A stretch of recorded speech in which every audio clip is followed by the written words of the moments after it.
I'm sorry, I How you doing, apologize. I didn't Craig? mean to take over.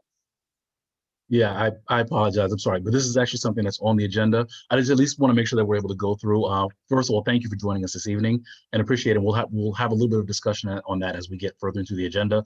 But I want to make sure that we officially get started at this time. And definitely please stay on the call. And if there's any input, anything you can offer at that time as well when we get to that agenda item, more than welcome. Okay. Okay, but thank you very Thank much you. for that, sir. All right. welcome. Okay, so we are now going to call the meeting to order. I apologize. Had a couple of technical issues, but we are now getting started. The time is now 7:10 p.m. Calling the meeting to order. I'm going to call out the names just to, I believe we have quorum. I'm just going to call out the names. Please just confirm that you are here. Ms. Robertson, I see you. Yes, sir. Paco, I see you as well. Sure. Callista, I see you as well. Is Ms. Fleming on? Yeah, I didn't think I saw Ms. Fleming. Mr. Granum, I see you on. Yes. Okay, and Mr. Greenberg, I see you on as well. All right. Okay, so we have a quorum. We are able to conduct business. We are going to, and I guess just from that as well, just to remind everyone. So we're going to waive the reading of the rules of order, rules of conduct, which controls all CB9 meetings. The only thing I would ask is that one, we're respectful of all opinions that are given this evening, and two, we're also mindful of our microphones and that we speak only when when you've been given the floor. So this way, people can have their opportunity to address whatever points they need to. We ask that everybody be respectful of all speakers. Comments should be to the issues, not to people. So even if you disagree, it's not a matter of we're going to go back and forth. It's a matter of you're going to state your point, and we're going to continue on in a respectful manner of everyone who's on the call as well. Okay, so with that, let me see, I think the approval of minutes, the last minutes, we did not commence meeting last month. So those would have been the minutes for April of 2023, which I believe would have been sent out already. I'm not sure, did everybody have an opportunity to review the minutes from April?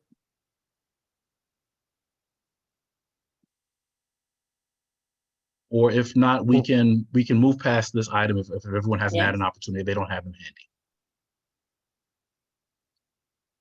Uh-oh, my phone is freezing. We're okay with moving past them? Uh-oh. Uh-oh. All right, let's do this, only because it didn't go out with this packet. I'm not sure if everybody, Paco, I see your thumbs up, thank you for that. We're gonna move past that so we can approve those at a later period, or if there's any corrections that need to be made. I don't believe we had any action items from that meeting, so I think we should be good. That's just for the record. All right, so we are now going to move on to the next item, which is the consideration of the co-naming of New York Avenue to the English Way. So we received this. This is for the renaming of New York Avenue between, I don't have it in front of me. Well, I'll say this. Do we have the applicant? Are they here this evening to present on this? Yes. Hello, how are you doing, everyone? Good evening. All right, so you have the floor. Please tell us a little bit about your application, a little bit about Dr. English as well. So I guess we can give 5 to 7 minutes if we can, just because we have an agenda this evening we want to make sure we're going through. But go ahead. Thank you for the floor. Thank you for the floor, Chair. Hello, good evening, everyone. I hope everyone's staying safe with the smoke. Okay, I hope everyone's staying safe and staying indoors. My name is Tanisha Carrington, and I submitted the application on behalf of the English family to co-name the English Way on New York and President, to co-name it the English Way after Dr. Josephine English. We have a few of her family members and a few of our supporters here in the Zoom, so they can speak briefly after I speak really briefly. I get passionate, so I get a little long-winded, so I'll cut it down. But the reason why we want to co-name New York Ave after Dr. English is Dr. English was a huge advocate for maternal health. And I'm sure everyone in this chat is very aware of the maternal health crisis that is affecting mothers and families and people who have the opportunity to give birth. She was doing that in the 50s, 60s, 70s, during a time when the medical space was filled to the brim with males and white males at that. So she was born during the 1920s. She experienced the Great Depression. She went to college around the time of World War II. So she's considered as a pioneer, as she was able to navigate these medical spaces as a Black woman to prioritize and center women's health. And so she went on to do amazing, amazing things for Brooklyn, just in terms of maternal health, in terms of public health programs. She opened her first private practice. She was one of the first Black female OBGYNs to open a private practice in Brooklyn in the 1950s. She delivered what is estimated 6,000 babies. And out of 6 of those babies, she delivered all 6 of Betty Shabazz and Malcolm X's daughters. So she has a hand in history and Black history and just civil rights movement. And I sit here in front of you today to say she delivered it me as well.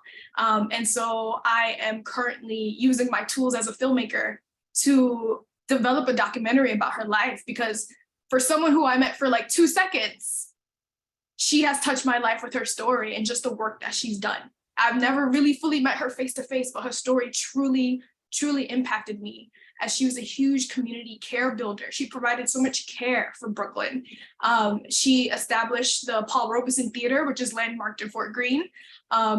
She put on plays where people can come and get educational information for nutrition and sexual health.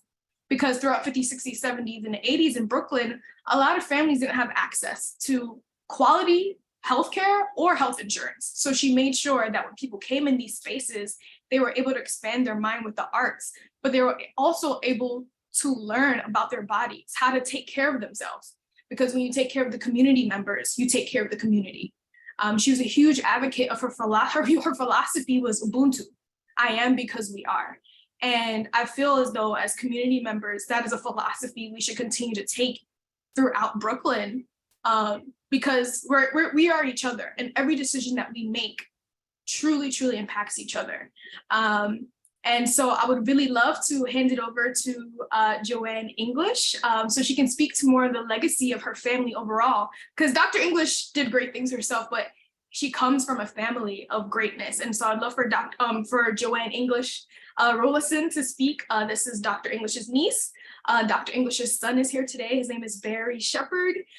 He admitted he would be a bit emotional today, so I am speaking on his behalf, but I would love to hand it over to Joanne really quickly to speak to the legacy of her family.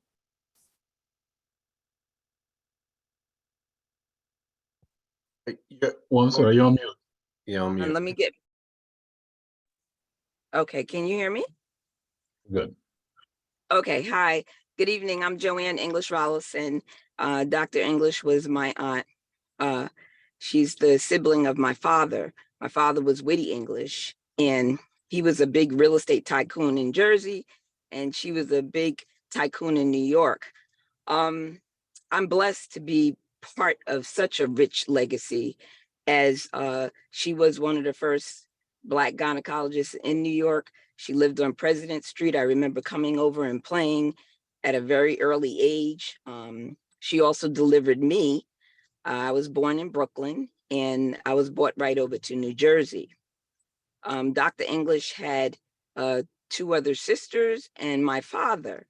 My father was an original Tuskegee Airman. And so we definitely come from a rich line of blood and history. And eventually I knew this is bound to happen, some sort of documentary, if not only on Dr. English, but on the entire English family. So honestly, Tanisha has been very, very thorough in at least giving a little explanation as to why, and doing a lot of research. And I'm thankful that she's come into our life to do what she's doing, because it's time. It's time. We can't just let things go. And you have legends that are not recognized. So I'm thankful that she's interested in doing the documentary. I'm thankful that we will possibly be able to have a street named in Brooklyn after such a legend. And as my family is still here in Jersey, which my family is continuing the real estate legacy, I want to continue the medicine and the knowledge and the history and the good things Dr. English has done in Brooklyn. So I'm again going to be brief, because Tanisha has done such an excellent job in summarizing it. And I know you guys have a meeting, but I'm thankful to be a part of the board here. And I'm hoping you will give it the utmost consideration. Thank you. And just thank you, Joanne, for saying that. I just want to close it out really quickly. I really also want to shout out my mom, Arlene Mack. She's the executive producer for the documentary, and I would not be here because she birthed me. She literally held me in her belly, and she's here. And so I'm happy to have her as part of the project. Joanne, Barry, our producer, Ashley Johnson is also here. Say hi, Ashley. But yes, we really appreciate your consideration for the street co-naming for New York and President. That's where Dr. English lived. She raised her family. I feel like when it comes to commemorating people, we create this saintly image of them. And so it was important to have New York and President co-named after her because that's where she lived and that's where she was a human. And we don't want people to think that, oh, there's this one person who did all these great things. We want people to understand that she had a vision and she executed her vision and she had a community behind her. She had a family behind her. And that other Brooklynites, when they walk past the street, they can be curious to understand what are the visions that they hold within them. And I'm just so grateful for all the support, including the support of Councilmember Crystal Hudson. They were able to provide a letter of support in support of the street co-naming. And so we would really appreciate your consideration for the street co-naming and maybe the documentary, maybe we could all, just be part of the documentary. This is Brooklyn history, this is women's history, and this is medical history. So thank you so much for your consideration. Thank you very much for the presentation. And Ms. English Wallison, as long as you were born in Brooklyn, we still claim you. So, it doesn't matter. Absolutely. Your touchstone has been established. That's right. Okay, but so again, thank you very much for that. So at this time, I will open the floor for questions from, first we'll do members of the committee, and then we'll open it up to the general public if there's any residents. Any members of the committee have any questions regarding the application at this time?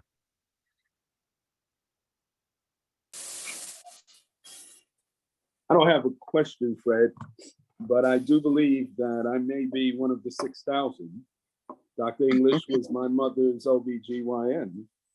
So I'm checking with my brothers to see. I hope that doesn't require me to recuse myself from the vote.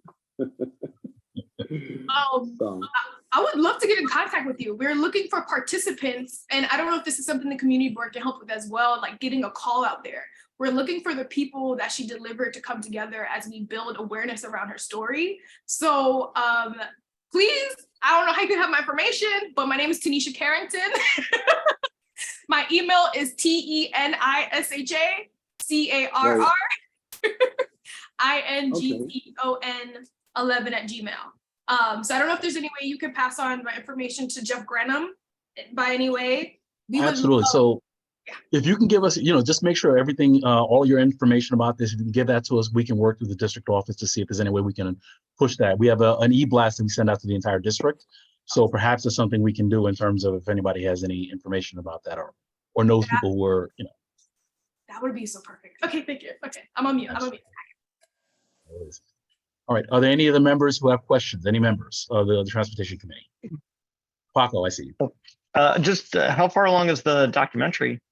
Well, maybe I missed it, but like what stage of research? It sounds like you're still in research, but what's your projection, I guess? So we are in development. Obviously, if it was up to me, we would have been filming by now, but this is a really divine project. And so it's happening as it's supposed to, but we are currently in development.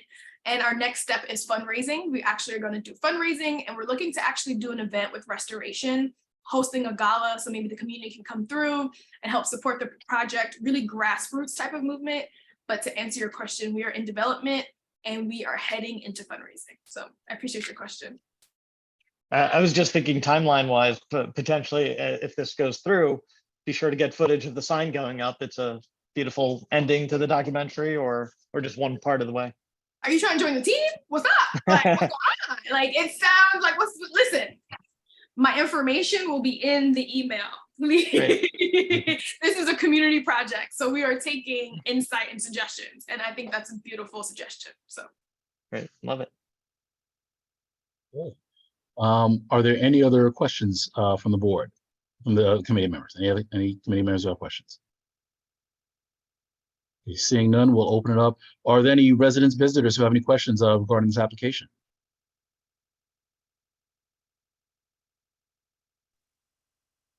Okay, hearing none.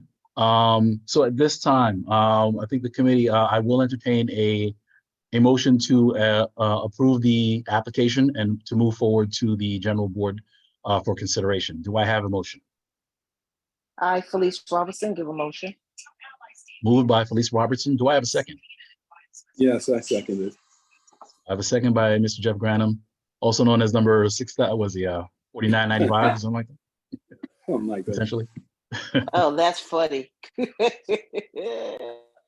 Okay, it's been moved and properly seconded. Is there any additional comment at this time? Okay, hearing none. Do we have any objection to common consent? Hearing no objection. The motion is approved. This will go forward before the executive committee, and then it'll go forward to the general board for consideration. So the executive committee will be meeting on June 20th, if I believe the calendar is correct. And then we have our final board meeting of the year on June 26th. You don't have to come for the executive committee meeting, but if you can come for the June 20th meeting, it's helpful just because in case there are any questions from the community, just in terms of the application and about Dr. English. But otherwise, we expect it'll go there on the 26th, and you're more than welcome to come. That's Thank you so much. Thank you so much, everybody. And again, the documentary is called The English Way, After the Street. So it's all connected. Thank you. Thank you so much. Thank you. Appreciate it. And thank you very much. Thank you. You're Take welcome. Okay. All right. We are now going to move on in the agenda to committee updates. So there are a number of items that are on here that we've been following up on or having conversations over the past few transportation committee meetings. This evening, well, actually, just to go back, I know that there were some communications that we were looking to have with the Department of Transportation. So the district manager and I did speak with the borough commissioner the other day in terms of addressing some of these and getting follow-ups with these. So currently we have, I thought I saw her, is Diana still here? Yes, I'm still here. Hello, everyone. Okay, so we have Diana Soriano. She's our liaison to the Department of Transportation from the Brooklyn office. So Diana, would you be able to give us a little bit of a brief follow-up in terms of some of the conversations we had yesterday? Sure thing. I'll do my best. Thank you. So do you want me to go over the email items that we went through yesterday or other topics that you have in mind? We can go through the email items, and if there's any questions after that, we'll open up to the committee members to ask questions. Sure, no problem. Let me. We'll fill in gaps as well. Yep, and just when you need something, things are slower, so please bear with me.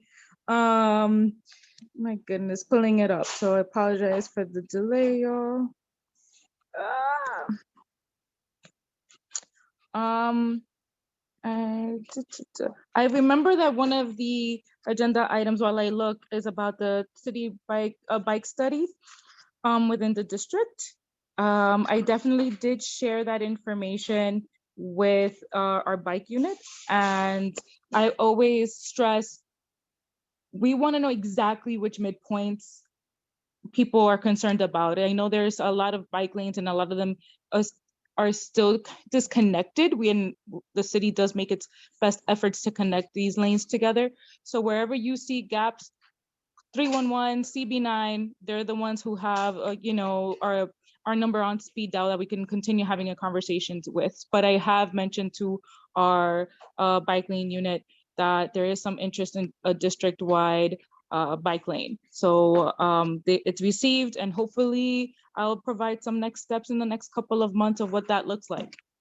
So that's yeah. And if I can also offer some clarity with that, specifically, I think the request is we want to make sure that if there's going to be any action taken with bike lanes, we want to make sure that there's a systematic approach done to it. So It's not automatically paint lines all the way down through the district. It's a matter of really understanding where are we trying to have lanes go through, what are the common thorough points that we're having issues with, and also have that as part of a larger safety initiative that happens in the district as well, understanding that also goes hand in hand with traffic calming and a number of other things that we have to address in the district. So one of the things that we would like to have at some point, we can discuss the timing, is I would like for the bike unit to come and discuss the options that are before the board in terms of if we're requesting things, if it comes between shared lanes, which is not necessarily that, protected bike lanes and everything in between, in terms of what makes sense for that and kind of what goes into the whole process of determining where bike lanes would go and where they end up and making sure that there is a systematic grid that makes sense in the district. I could definitely push for more of like an informational meeting, if that's basically what the board is looking for. I can definitely push that. At the very least, to start this process. Yeah, I think we would Yeah. just want to definitely understand that so we can proceed in terms of the asks that we would have if there's specific places. We know where it would make sense or what kinds of things would make sense in different Great. areas of the Great. district. Yeah, I'll Okay, I'm sorry, I didn't definitely. mean to interrupt. I just wanted to be clear. No. I think that's also a great idea. Oh yes, that's right. The speed hump on Union Street between Franklin and Bedford Ave. I know there was some confusion regarding whether or not it was approved. Unfortunately, it did not meet the requirements, the federal speed limits for a speed bump. We did have our conversation, Fred, Dante, they were definitely advocating for CB9, and that's something that I know I look forward to having my community board do. But I know they definitely advocated for, if there are any situations where speed bumps don't qualify, what would be the bigger picture of what it would look like to look at other alternatives. We definitely had that conversation with the commissioner and provided some resources to Dante and Fred to look at a more holistic picture, just not speed bumps. So that is an ongoing conversation just regarding speed bumps in general. And from what I can see, the other ones were district traffic calming, safety improvements. Again, that's part of DOT toolkit. I know our commissioner just sent a couple of resources to CB9 today. I believe this morning, I can't tell time anymore with the smoke, unfortunately, but it's something that I can also try and share with the general group right now. I can pull up those links and put those in the chat if you like, Fred.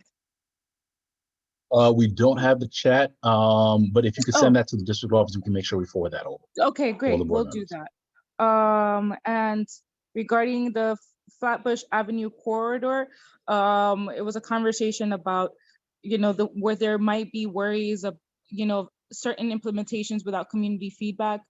We definitely understand that concern. It is not happening. It's very much in the process of still being planned and conversations to be had. And we will definitely go back to the community board and speak to community leaders regarding any changes that might show up on Flatbush. And if I could just Yes. add a point with that. So with that part of it as well, just from the community board perspective, one of the things that we also wanted to get was a sense of timing, because I know that when we had started these conversations, one of the things that we were looking at is that this is an opportunity for us to get in on the ground floor. I think that there's been a history in the past of these things start without us, and it's kind of like, well, we'll take it into advisement. So from speaking with the borough commissioner, this is a project that is not going to be in the planning or even turning into like, okay, there are plans developed until early 2024. So we were advised that there's still opportunity for us to give this information. Mm-hmm. We were also advised that there was information that was collected from a number of other stakeholders already. So we've requested that information be provided to the board so that we can kind of get a sense. So I think there might be access to information in terms of, say, vendors, like businesses, other community organizations that have already, responded to DOT surveys. So we wanted to have that as well to kind of get a sense. So as we're having our conversations in terms of understanding what needs have been identified, so we can also harmonize that with the things that we've heard from our town hall and also from any other community input we have with that. So with respect to the 41, I just wanted to say that. And going back to the traffic calming, I think that one of the things that's been coming out of our conversations is that, all these things we talk about, speed humps, bike lanes, speed cameras, corners, all of it comes under the umbrella of traffic calming. And I definitely, we relayed this to the commissioner in terms of there's a frustration where it's like, when you say no to one, we're not getting answers in terms of, well, what are the options or what's gonna be the solution to this? So one of the things we looked at, requested is a district-wide look at this in terms of, where are the issues, what's causing these things? I think we've seen a lot of the stuff, a lot of these requests for speed bumps ends up being on the east-west streets. And that's probably purposeful because you see a lot of people trying to get away from Prospect Park, heading east or trying to get around traffic or whatever that is. I think we've received answers in the past about, well, listen, when they do these studies, the average numbers come out to below a certain number, so there's not an issue that's being identified by DOT. But we had to push back a little bit with the commissioner in terms of saying, while you see the average numbers may be at a certain range, the problem we have is that you have those outliers that decide, okay, well, 25 is not good enough for me, 40 because I have to catch a light becomes all of a sudden the next thing. So we ask that as part of those numbers that we get, a better set of data that includes those highs, because I think that really speaks to where the safety issues are, where all of a sudden it becomes, the Indy Speedway for drivers trying to either catch lights or because they think it's a big street and I have a better opportunity to make some time on a trip. I'm sorry, Diane, and I know I keep hopping in and out. I appreciate I appreciate you also providing people your perspective on our conversation, and I'm glad we're all on the same page with that. It's about community safety, and as sometimes DOT is within the agency, I know a lot of times it can be, you forget what the other side looks like, right? You go, okay, well, this is a speed dump. This will wait until, we get the results of this. And we ourselves forget, like, all right, let's look at this, as a whole picture. If this doesn't go through, like, what else can we look at in terms of, those outliers or the people who are not paying attention to the traffic regulations and standards for the safety of others. So it's, it's absolutely valid, and it's a good point that you brought up. And then I don't have updates yet I'm still trying to get updates on Washington Ave and Cossin Ave reconstruction. Still working on it, still pushing on like who the PM is and trying to find more information. But definitely hoping to do that to get some kind of answer before the end of the week. So those are if you can get that sooner rather I'm sorry, and just with regards, if you can get that sooner rather than later, because I know we've had concerns about the possible project there as well. And if we need to weigh in on that one, we'd rather do that before anything is committed with respect to that. Of course. Okay. So I just wanted to know with that, but whatever information you have, if you could get that to us as well. Yep. And yeah, go ahead. Okay. No, I mean, go ahead and finish. And Dante, if there's anything we missed, please. And then after that, we'll open up the floor for questions from the committee as well, or if there's any points that we need to that were missed that we need to address. I think I'm done. So I'm pretty much, if Dante is okay with it, I could open. You can open up the floor for the questions. Yeah, you can go ahead and open up. Okay, so at this time we'll open up the floor for questions. We'll take committee members first, and if there's anyone in the general community who would like to ask questions, we'll open up the floor for that as well. Board members, Stanley, I see you. Hold on one second. I'm just going to take a quick speaker list. Mr. Greenberg, I see you. Ms. Robertson, I see you.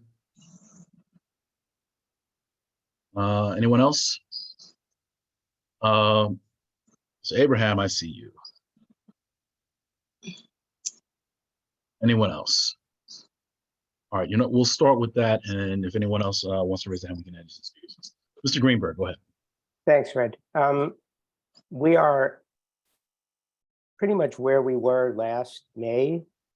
This is the first time we've had a visit from anyone at DOT in a year. You basically said, we'll get back to you on everything. And here we are a year later, and you're saying, we'll get back to you on these things. How many years do you think that we're going to do this and accept that? We've had absolutely no improvements in the district. We don't know anything about what you're doing. I asked last May about Ocean Avenue, that I didn't hear anything about that. Why do we bother? I know Fred is trying hard here, but we are not getting anywhere. This is just a waste of time.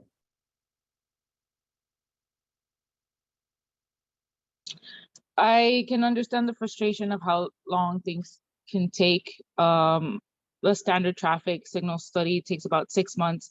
I'm sorry, I know those things take time. It's that you have not responded to anything we've asked you in a year. So yeah, it's going to take even more time. We know there's bureaucracy. We know when we request things, it takes time, but we don't hear anything from you for a year. What does that tell us?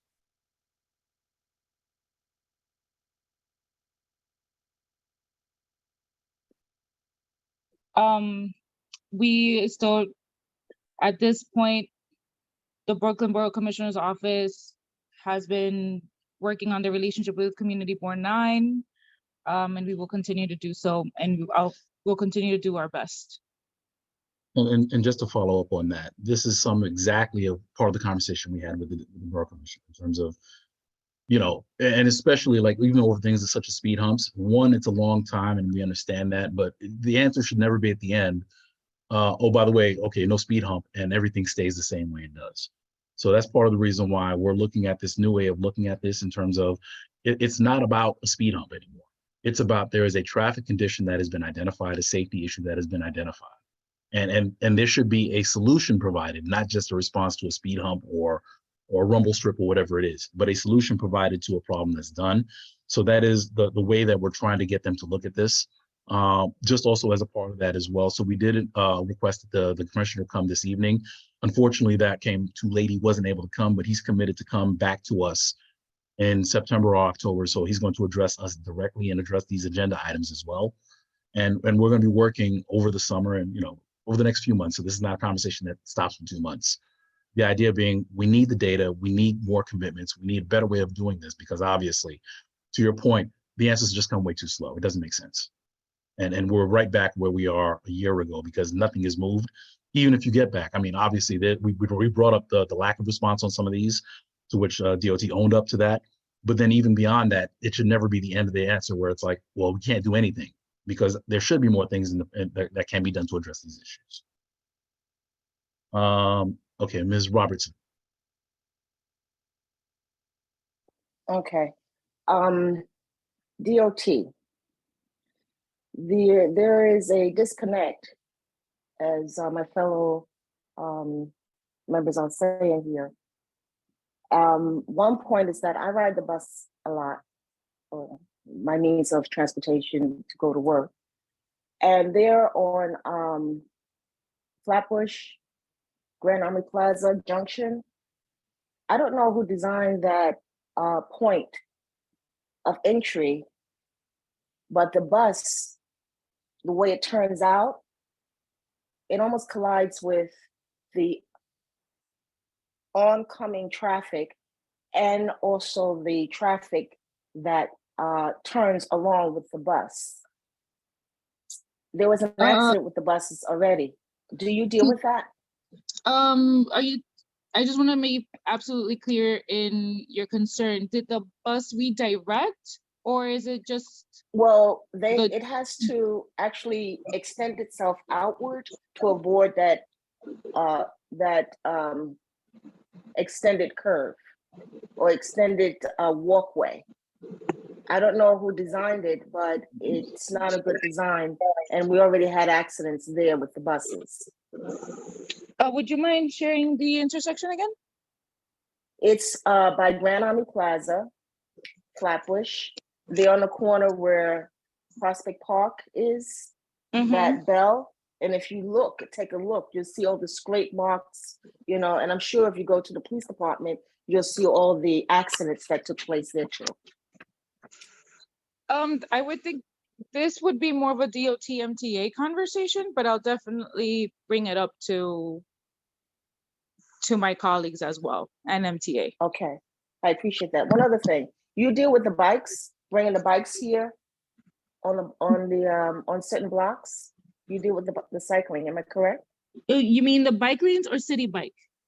City bikes. City bike, that is DOT, yes. Okay, you do deal with that, yes? Yes. Okay, very good.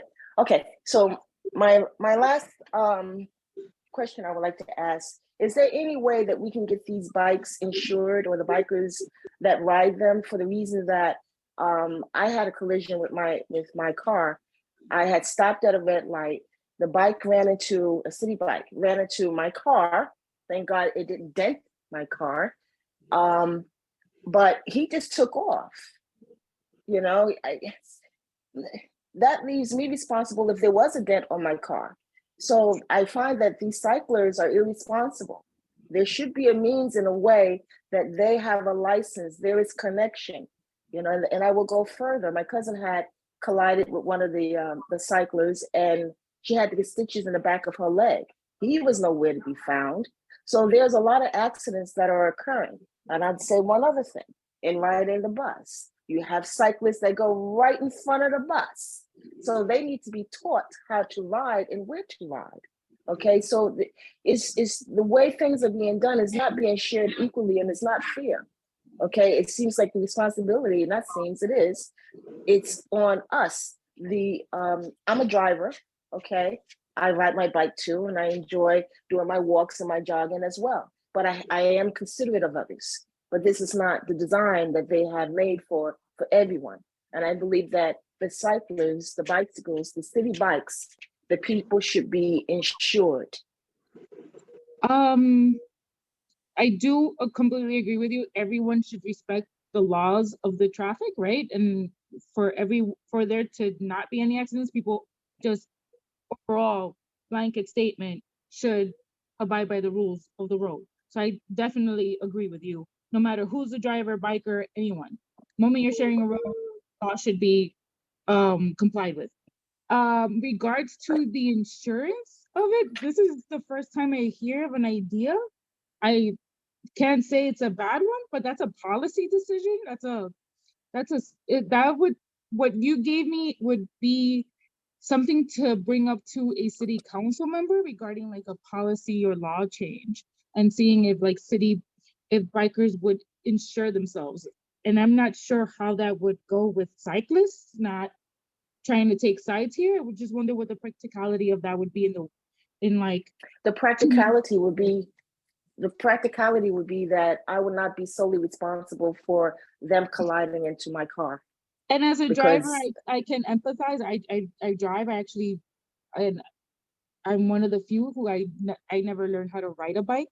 Not to say that I don't take my train. I'm more of a walker and train person, but I completely agree with you. It's just a matter of a policy change and what that would look like in the political law landscape. DOT would just enforce those laws. So in terms of if I may, and I'll conclude by saying this, for those that do drive, they can add that cycling onto their insurance. Okay, anyone that has house insurance, they can add it that way as well. There are different ways and mechanisms in which insurance can be obtained or applied. Okay, I would think this would be another way or a vehicle that the city or the state can make money as well. Okay, you're talking about insurance. All right. Okay. I'm this is the first time I hear of an idea. I see the logic in it, and I definitely share that with city council people and your local politicians. Thank you. Thank you Welcome. very much. Paco, you have the floor. I think Jeff was ahead of me, just if we're going in order, unless he rescinded. But when you mentioned our names, you had said Jeff before me. I just don't want to step on his toes, but I'm happy to speak. No, I didn't raise my hand for a question. Oh, okay. Then unless you want to jump in now. Yeah, Paco, you have the floor. Okay, a few things. I just, again, thank you to Diana for coming, because it has been a very long time since DOT has been here, and I know, I never want meetings to be just, okay, everyone now bash an agency, like, everyone's stretched thin, and, I think we all do appreciate the work that you do and that you and your colleagues are trying to do. I think you can clearly hear we're all frustrated and feeling like it's not enough yet. I bet every community board also says that. But at the top of it, you had just mentioned talking about the bike lane survey. You were like, there's a lot of bike lanes here, and if we can pinpoint specifics of what does and does not connect. I just want to flag that's like just an inaccurate statement. There's not a bunch of bike lanes here. CB9 has not had a new bike lane since Empire Boulevard in 2009. It only has Bedford, Maple, Lincoln, and Empire. Those are the only bike lanes here. I would say none of them are good. So I think it's not just that it's been like neglected this year. Like Stanley mentioned, our agenda is the same as it was a year ago. It's been neglected for many, many years on many fronts. But if we're for the bike lane topic, I will say biking has boomed in the past decade and nothing has come here. I know DOT also has some of it's probably federal grants and stuff, but specific community boards that it's targeting. I know a lot is being pushed trying to get CB 17 to play nice. And I know that's a challenge, but like CB9 has been asking for this for a long time. And we have a very supportive council member who's been asking for it. I just went to a neighborhood bike ride where she showed up and was saying she has our back for asking for safer streets. She doesn't want to go to more vigils. So I'm curious from the DOT perspective, and I guess maybe Fred, you can talk of it too from the conversations you had with the commissioner, knowing how long it's been, how do we get it fast tracked beyond the normal process of all of these things do take time, yes. But like even I would counter, I don't really want the bike group to come with a presentational discussion of stuff. Like Fred, I think you've shared the links of the DOT toolkit many months ago. Like we can all look at a website, we can all look at a map, we can all, I feel like we've done a lot of these things. So I'm curious if Diana on your side at DOT and Fred and Dante, like on the CB9 side, how do we get things faster? Because I'm certain if we don't go faster, we're just going to more vigils. And like, I'm very tired of it. It's just dangerous across the street. Like, and it's even after a while, it starts impacting someone's health, right? Seeing so many people pass too, and especially neighbors. I can't even begin to even understand what that would feel like. I will say that. But I do want to stress that even as slow as like things can be, I definitely advocate for what my community boards want and express that inside DOT. And if I could, I actually made that joke with Fred. They were just like, how do we do things faster? I'm just like, I don't know, you tell me, right? Like what would be the magic here? And unfortunately, I just don't have that answer. I just, given the pandemic and given the economic restraints right now that we have, it's just harder to make those wishes. Not saying that it's impossible, just always saying like, it's just harder. I did also have this kind of conversation months ago with CB14 when someone said, we also want more bike lanes, and we finally gave them a presentation a couple of months ago and they appreciated it. The people who are, wanted to see that change. Did it take long? Yes. But was I happy to finally present something? Absolutely. So I understand. Well, I mean, that's a perfect, sorry to cut you off, but that's a perfect example. I know that was presented last night at CB14, and at least to a number of the cyclists I know there, none of them are happy. Like it was all paint. Like everything presented, all the hard work put in is paint that's going to fade within a few months. That like, it takes time to get the materials and for protected lanes and but the things that like DOT had its first protected lane in 2009 on 9th Avenue, and we're still now presenting like sharrows and paint that I don't think I could vote for anything, whatever comes of this that we present, that DOT presents to CB9. I'm not voting for paint. It's not going to save my life. So, like you're right, it does take time, but also it shouldn't take time to still meet an inadequate solution. Just like Fred was pointing out, like, okay, if a speed hump doesn't work, it doesn't meet the criteria, what are the things that do work? So we're not doing this like just band-aids everywhere. Like we need more than band-aids. We literally have people being injured and dying on the streets.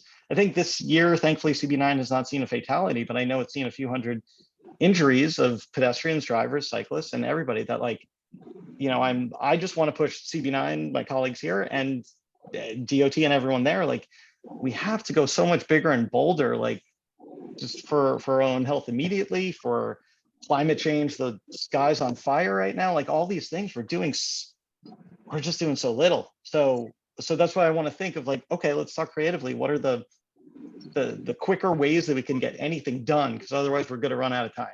Like, if I could also just to share a little bit of the context of the dialogue we had yesterday with the commissioner. Some of the lack of lanes is of our own doing. In terms of CB9 for years has been very resistant to the idea of bike lanes for a number of different reasons. So that is a very real thing where it's like there's been a resistance for it for a number of years, and there's still going to be some resistance to it. which is part of the reason why I want to make sure that this is a deliberate and encompassing conversation in terms of understanding, from the bottom up, in terms of building that understanding of bike lanes and what they're meant to do and what they can do and the different options in that. And also being able to understand what's the potential for a mix of different solutions, where you may find places where a hard protected bike lane makes the most sense whatsoever. There's like no debate of that. Other places, depending on how much space or how much real estate there is on the streets, there may be other things we would want to consider.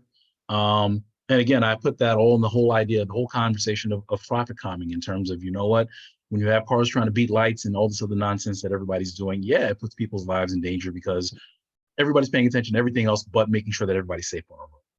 So to that's why I think, and when we look at it, what was good or was passable or semi-acceptable 10 years ago is not now, because clearly we have way more bicycle traffic that's happening, which means way more potential for something really bad to happen, which is the reason why we have to be serious about these conversations. So this is not to say that we're slowing down or we're trying to half-ass a conversation with this, but it's a matter of, we want to make sure that we are educated and we are using everything in the toolbox to make sure that safety is number one for everyone who's on these streets. And to echo what Fred is saying, Dante and Fred were definitely adamant about intentionality when it comes to these changes, and making sure that, every step of the way it isn't a consequence to the community, and it's also just more of an asset. So yes. And to be clear, I was the idiot who said there were tons of bike lanes in the streets. So that was my bad. Yeah. Yeah. No, clearly, I mean, you're definitely more expert in that. Yeah, we don't have a lot of them at all. And again, that's a product of basically our stance as a community, how that's been for years. But yeah, that's a rethink. That's something we really need to relook at. Then if I may finish up with just two much smaller things, super specific. One, Lefferts and Nostrand, a barn stance was put in, like an all-way crossing where peds can cross in every direction for a few seconds. It's useful and good, and I know it's one of the way, it's within the new DOT toolkit. However, no pedestrians understand it, and the signs are not going to matter. It's because Nostrand is one-way southbound. So as soon as pedestrians crossing Lefferts see Nostrand get the green, like our instinct as New Yorkers, right? Like we know there's no Nostrand's coming south, like we should be able to cross. And, there's only 60 seconds in a minute. So I know you have to change the timing, but I really encourage DOT to look at it again, just go out and observe what's happening. Like there's 5% of people actually wait for the light. I wait for the light because I'm trying to teach my kid only walk when there's a walking person, but no one is crossing when there's the walking signal because it's only up for like 8 seconds. It's not really even enough time it's barely enough time to cross the street, certainly not for the little kid, but because Nostrand is coming south, like I think that a few more seconds could be added even as part of the barn stance. For the pedestrian crossing. Okay. Yeah, because right now it's setting up a situation where drivers have the green where pedestrians used to be able to cross. And as soon as there's that split second of a pedestrian not knowing if now they should go because it's their instinct to go, but now they see a don't walk signal, now cars are just like, always making the turn and going past, when really, we want to set up that pedestrians first at all times, whether it's a cyclist coming or a driver coming, pedestrians first. We're a pedestrian city. So I think right intention to do a barn stance. And Nostrand, right? Yeah. Okay. Yeah.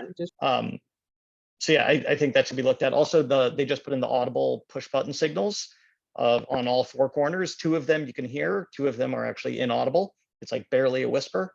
I was out there at 6 a.m. with my daughter who likes to push the button, and we could not hear it even with 0 traffic at 6 a.m. So I think volume boost is needed on 2 of those 4 corners. Paco, I know you're pretty active. Do you have any of the tracking numbers with you? Did you any way submit them so I could write them down? I don't have them with me. I can look them up and email them to you, but I know I think I reported the concern of the needing more time on the pedestrian crossing Okay. so many months ago, possibly more than a year ago, that my tracking number may not work anymore on 311. But I will see what I can find. Yeah, just send it to me regardless, and because that's a big, just like red exclamation mark for me, because they should have given you a reason as to why they probably didn't give you more time, but that concerns me because I personally have gone to a couple of Barnes dance locations. I haven't been Right. to the one on Nostrand and Lefferts, but I personally like it. But like you, I wait for the light. I Yeah. don't make it probably do all my years of DOT now. So I'm probably not thinking like a New Yorker because I know the functionality of it. But yeah, just send me those, because a lot of times these engineers, when I email them and just like, hey, this goes on, and I don't have a tracking number, things get lost in the mud. So I don't want to do that, especially with a crossing. And I Yeah. also have an update with you. I know Eva emailed me about it. Eva, yeah. About Eva, right. right? Yes. Just give me a second. I was waiting for this meeting to give you an update. Sorry, just things are taking a little longer pulling it up. No worries. I know you got a lot that we throw at you. So there was, for some reason, a poll went down. I think, and again, don't quote me on this because I'm still trying to look for it, my update here, but I can email you tomorrow, both of you tomorrow, regarding that update. But a poll actually went down with the camera, so we're trying to investigate why. So I think that was the last update I got, but I'll make sure to write that over to you tomorrow. That was the Okay. last update, and I will continue following up with them internally, okay? Okay. Thank you. And then the very last thing that I had on my list for now, and Dante, we were emailing about it before this morning, but just wanted to point out, I don't know if it's related to the DOT DDC project, but when the Remsen Street Avenue, when the slip lane was closed and the plaza was extended, the pedestrian plaza just at Utica, Empire, and East New York Avenue, where those all meet. I don't know if it's a consequence of that project or traffic volumes have changed since then, but from Empire and Utica, at least to, my daughter goes to the PS 770 at East 95th, but it's like 5 or 6 intersections in just a very short stretch. Every morning, every single one is the crosswalks are overflowing with cars that cannot make the crossing at pretty much every single step of the way. So I think there may be a traffic signal study needed. The timing, maybe more cars have gone there or something like that, but the timings certainly need to be looked at again, because you wind up having cars trying to, they had the green, but then they can't get through the intersection, and then it's blocking the way for pedestrians, or it's blocking the way for the crossing, and it just creates gridlock at multiple intersections. So I wanted to flag that for you if No that's not problem. already on your radar. Yeah, I don't think it is, but I'll definitely just follow up on that too. Great. Thank you again for everything. No problem. Hey, Mr. Greenberg, I see your hand up. Is that another question or? Okay, go ahead. You have the floor. And then Dante will catch you right after that. Thank you, Fred. Diana, I talked about Ocean Avenue last year. Dante and I have been talking about the intersection of Ocean and Lincoln on Sundays, which is when Smorgasburg happens, and we have some ideas about that. But I want to talk to you more about Ocean Avenue mostly between Lincoln and Parkside. There are 2 signalized crossings there. Almost every day when I cross there, and that's how I get into the park, I'm risking my life. The parking lane becomes a travel lane, but there are always some cars parked in that travel lane. So drivers are constantly zooming in and out of that space, as are electric bikes and motor scooters. And sometimes I am basically knocked off of my bike or have to get out of the way to save my life just to cross there. So I know you can't put a speed bump there, and you can't do any of your other traffic calming tactics because of the parking lane becoming a travel lane. So I don't know what can be done there, but it's an extremely dangerous place. Maybe red light cameras would be a start. but maybe there's got to be something else in your toolkit, or let's end the parking lane turns into travel lane rule because it's always filled with cars anyway. The traffic moves fine. And you could do some counts.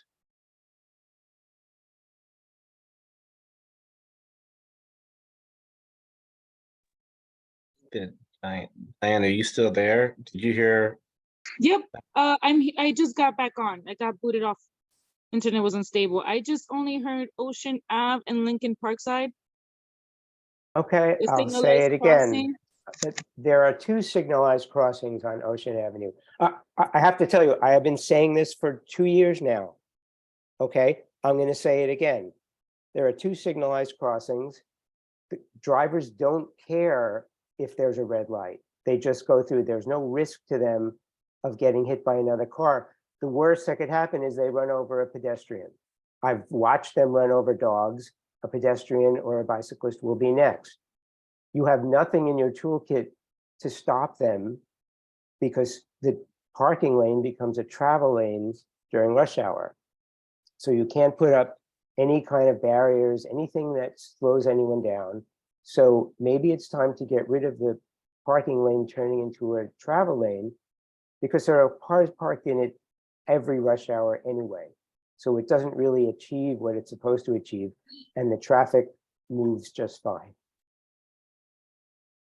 And I don't want to get killed there. I'd like to see something there.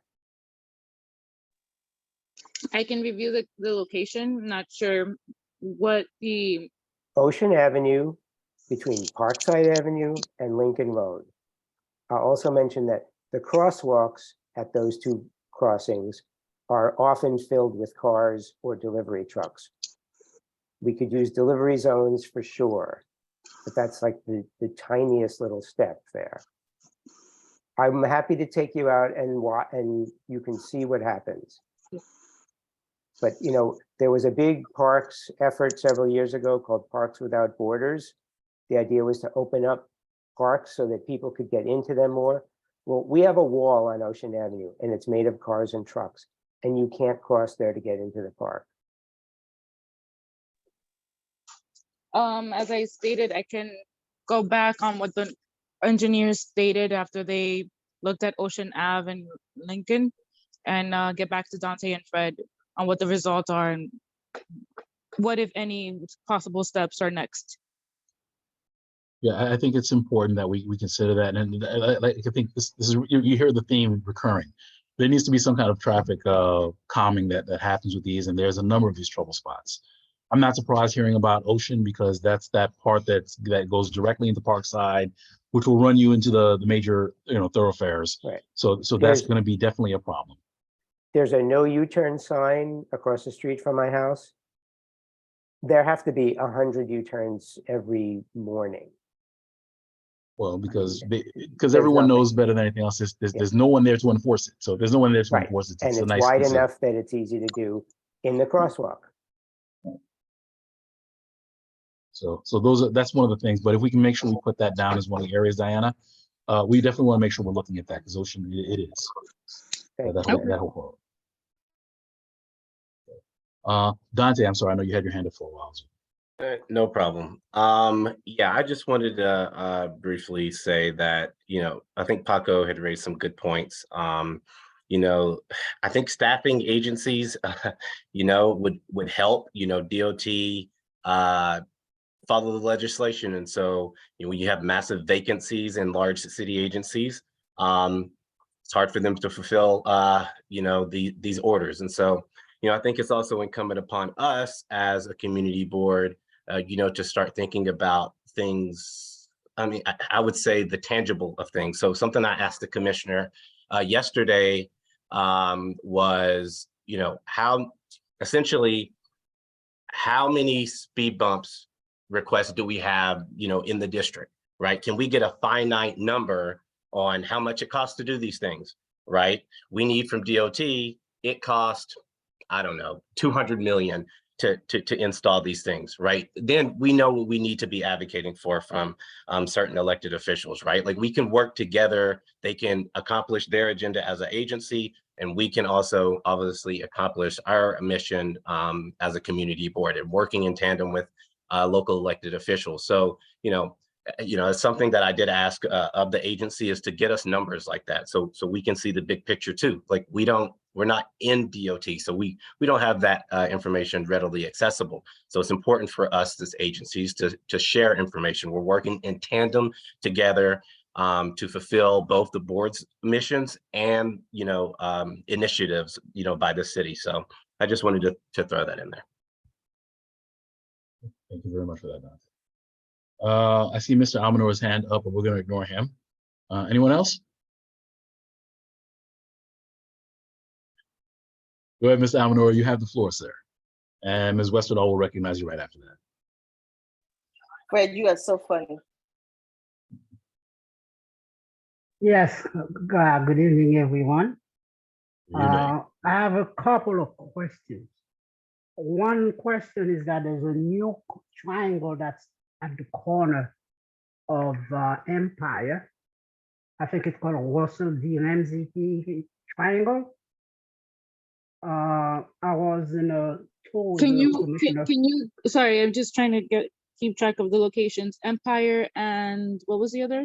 Empire in Washington, Empire in Clarkson, right next to the Western Big Supermarket. Okay. It's been just completed.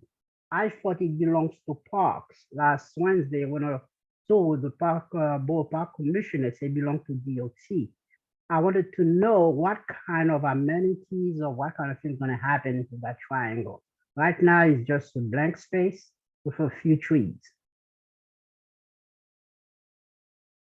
Are there going to be benches or whatever else going to be there in that plaza? Yeah, that was part of that. Okay, so if I'm understanding correctly, that was Diane, he's talking about that the Empire Boulevard project, the one they just completed, right, where they took out the slip lane. Yeah. So exactly. that was built as green space, but there's like 4 holes for trees or something like that. So I guess the question is, what are we doing? Because I guess, yeah. The first question, is it DOT? Does DOT own that space? That's what Commissioner Mayer said when I worked with him last week. I'm gonna have to find out, because lately what we're doing is trying to find partners who maintain the space. So I'll have to double check that. Okay, if you're thinking about that, one of my suggestions was there's a school right across there. See, we could get some of the school children involved. Yeah. And a partnership with that school will definitely work. The new workshop middle school that's right across there. The program with the school that might work, and then with the forestry and parks division, see what we can do. People are wondering what kind of benches, what kind of seating arrangements is going to come there. So I don't know the specific of the plan that was done for that. Also, the Ramsey Memorial Triangle. If you would like for any benches to be installed, that request would have to come in, but I'd have to check if the area is feasible for benches. Okay. Yeah. Going back to Mr. Almanor's original point, if you could check to see what that is, because if that's a public plot, I don't think it was ever billed as such. My understanding is it was going to be green space, a park, and everything like that, which I would have thought, as Mr. Almanor thought, is parks, especially since it's right across from Prospect Park and BBG. If that's a public plaza, I think that's a little bit of a change in terms of what was billed. But understanding your point, if it's a public plaza, I think DOT controls that, and typically you get a community group that comes in there, says they'll sponsor that, and they'll put the amenities and maintain it and make sure the trash is removed. Is that correct? Yes, that's the question we have.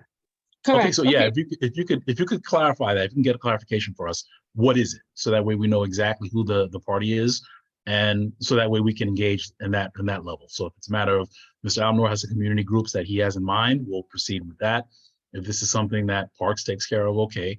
When can we expect some trees and some green stuff? I guess we do the next question. No problem. Okay. Thank you very much. I'm sorry, Mr. Almanor, was that it, or did you have any more?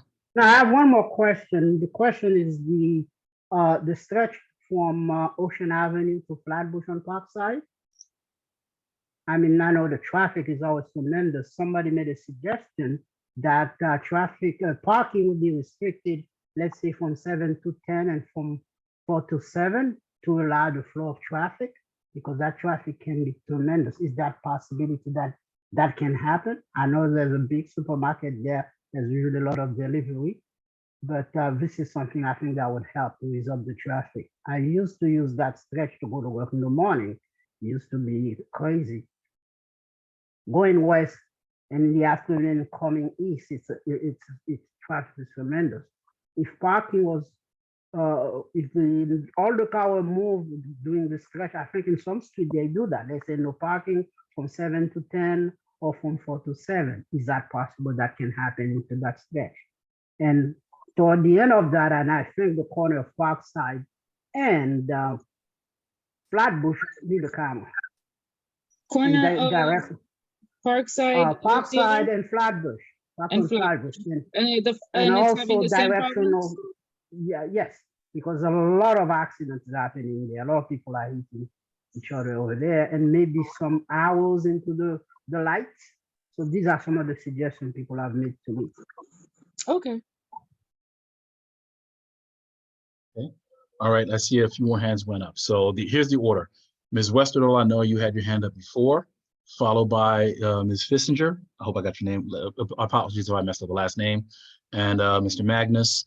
And Felice, I saw your hand back up. We'll get back to you after they haven't spoken. Okay, Ms. Westerdahl, you have the floor. Hello, everyone. This is Teresa.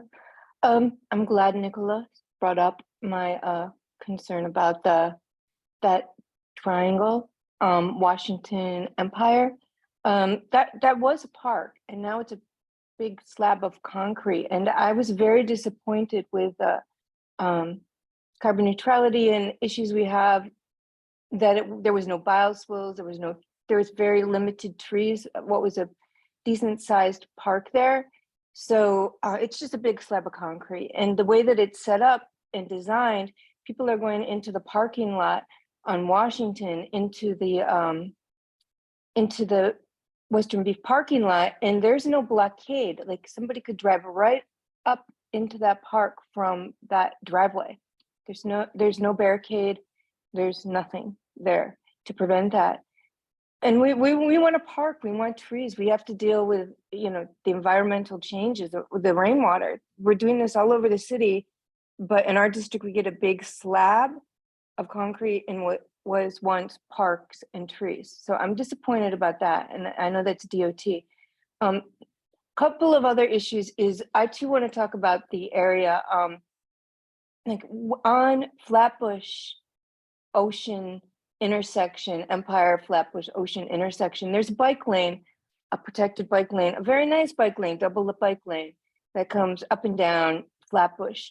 And at the bottom of the bike lane in a downhill incline, it runs directly up into pedestrians that are waiting on the corner, people that are coming from the children's area, for the carousel, Lefferts House, the zoo, walking across the street to the children's area of the Brooklyn Botanic Gardens. So I'm there many times a day, and I have been for years. And it's with that bike lane, the bike lane should not be going right up into traffic, because there's people in the bike lane with the electric bikes, with the scooters, and they're going right into the pedestrians. It's super dangerous. And there's been a lot of discussion about a bike lane being put on Ocean. I wonder what the update is for that, if that's really going to happen. And I know it was in another community board. I hope they're going to come to our community board, the Shirley Chisholm statue that they're going to put in at Parkside and Ocean. They were too. It was brought up in. I went to CB14 meeting for something else, but then it ended up in that Shirley Chisholm discussion. It was very interesting, and it affects us. Like what's going to happen there with the bike lanes, because I know they're working on their design for the statue, and there were some bicyclists there that brought up, and pedestrians as well, that brought up like how that traffic is going to flow there if that Parkside, or not, excuse me, the Ocean Avenue bike lane, if that's coming, if that's going to happen, and just how to navigate that whole section over there. So that's really three things, you know, so. And I'd like to know, like, I know we're here discussing these specific bike pedestrian issues that we're having, but if I have an issue and I want to get some oversight or write something, like, who should I write to? Like, who could I write to about one of these specific things and get some feedback? Because posting on Twitter hasn't been helpful at all. So what do you think I should do? Thank you. Contacting Community Board 9, they do a great job at submitting and tracking the request if you somehow, for some reason, can't, or DOT website. Yeah, or that doesn't DOT really happen for me. Is like the community board hasn't really helped me so much with those issues. So I would like another resource. There's DOT website, DOT web form, that you get an auto acknowledgement of a tracking number. And then normally within, depending on the request, there's a time frame of how long it usually takes. Like if it was a signage request, it takes about 90 days to get a response, or a signal study, and it'll update you on what the status is. So if you go on Google and do DOT, web form, it should be the first link that shows up.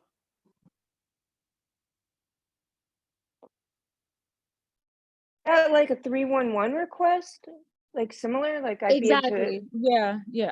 Is it a 311 or is it something? It's like thing? it's like a It's for 311. DOT. Yeah, but it's It's DOT for specific. DOT. Yep. It's a 311 number though, like No, similar? it's a different DOT tracking number. Okay, but it's on the DOT website. Correct. All right, I'll figure it out. So do you think that if I fill that out, then I could have some follow-up feedback? Maybe Yeah, we definitely DOT has a correspondence unit, so you would definitely get some correspondence. All right, thank you. You're welcome. Okay, thank you very much. Ms. Fissinger, I think we had you next. Did I get it right? Yes, thank you. You got my name perfectly. I will lower my hand. Where am I? Okay, there. I don't, thank you so much for all this time. I don't really have anything new to say. I just really think that showing up and participating and creating some pressure is important.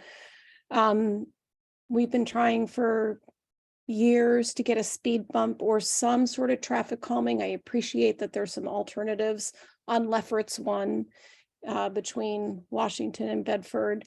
We are told we don't qualify, that there's been some sort of traffic study and we don't qualify. I'd be very sorry for my dog. Oh goodness, she's gonna go crazy. Hold on. I would just want to say that I'm unclear on what qualifies. I'm so sorry. And maybe someone else should go. Let me go outside. Like what is the data that you have that makes us not qualify for this when I see people just speeding all the time down the street? And I just want to underscore that all the other blocks around us have the speed hump. And some other measure would be great. And I want to also ask, I'm just curious, I know we're going to run out of time. In general, I'm wondering what happens with the data. We have a speed camera on our block, only on one side. What happens with that data? Why is it only on one side? And we've been working with our council person's office. Is that the way to go? I feel like this is a mystery. I just feel like we've just been going in circles and circles and circles. It's like, what is the process for getting traffic calming measures on your street when I'm like the crazy lady and I don't have a big temper? I am yelling at people all the time for speeding. Somebody is going to get killed. An old person, a kid, somebody is going to get killed. And I've been calling, also separate issue, I've been calling in advocacy for Sammy's Law in the state, and the assembly won't bring it to vote because they fear people view traffic calming measures as being revenue producing gestures for the city rather than public safety. And that's a problem. This is about public safety. It's not about money. And so I just wanted to say all of that. And thank you so much. I'm going to do my best and recall the talking, you know, your concerns. So with regard to the public outcry of like this fear of revenue generating, I work for DOT. I've heard it many years now, and I understand your frustration. I've been there where it's frustrating, right? Their lives lost, and just a design can help mitigate that. That's a cultural, what you're speaking of, that is changing cultural shift. And we all know that takes decades. So I could only just say kudos to you. I'm glad I'm not the only one doing it. So that's my first part. I understand the frustration. I wish I could tell you there's more, but it really is. And this is my personal view. I really think it is about that cultural shift and shifting it. The second, regarding traffic calming, other options other than the speed, the speed bump. It all goes back to not every street is the same, right? It's its own, things have to be looked at with different ideas, right? A speed bump has certain qualifications. Speed cameras also has a number of qualification. If, you know, if it qualifies, then it gets installed. So again, I can understand the frustration of, well, A is not working, B is not working. Completely understood. And I think it goes back to the conversation Fred and Dante and the commissioner and I were talking about. It's just, it's not enough to say this doesn't work. What else? What are the other solutions? And that's definitely a conversation that has begun and will continue to have to make sure that we're also going to the public and providing that. I hope I'm answering it in order. The first one you've mentioned, and also my third one, I understand that you see speed bumps on other blocks, but again, there's some warrants that they met federal and state warrants that qualified them for the speed bump. So I get it, it's your block, and you definitely don't want to see anyone speeding. I personally have to yell at people who cross over a stop sign all the time. It's frustrating. It's right there. Just stop, right? But bad drivers are going to do what bad drivers do, which is be negligent of the law. And we're trying. I'm not sure. I don't have the data exactly on why your block was denied. I don't have that in hand. To have the information on the speed cameras, I think you could just request that on our website, that data, on the DOT web form. I think there's a drop down for that request. And it's something you can just put in for as well. As long as you have that tracking number, it should solidify that we received it and that you will get an answer. So you just have to ask for that data in writing.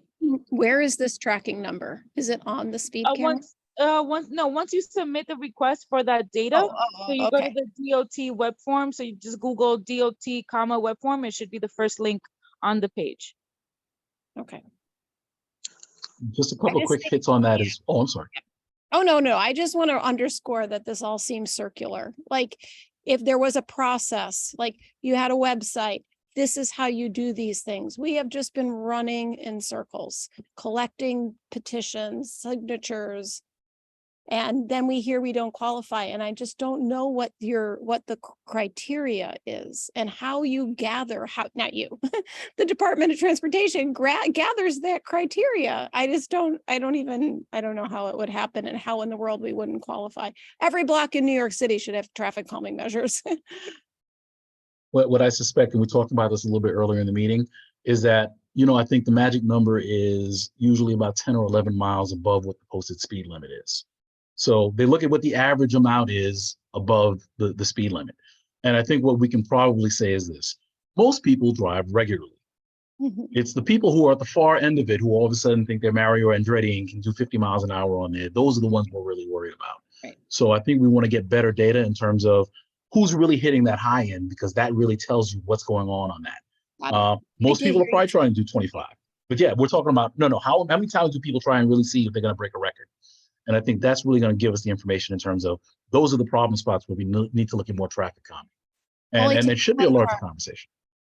It only takes the one, but I mean, but then we still need to look at that. And to your point, I mean, I think it's the point taken. It's like, yeah, all it takes is the one. But I mean, I think we see these things like speed cameras. You'll probably see that the data is lower. Why? Because people have Waze, and Waze tells you the speed camera's right there, so you slow down.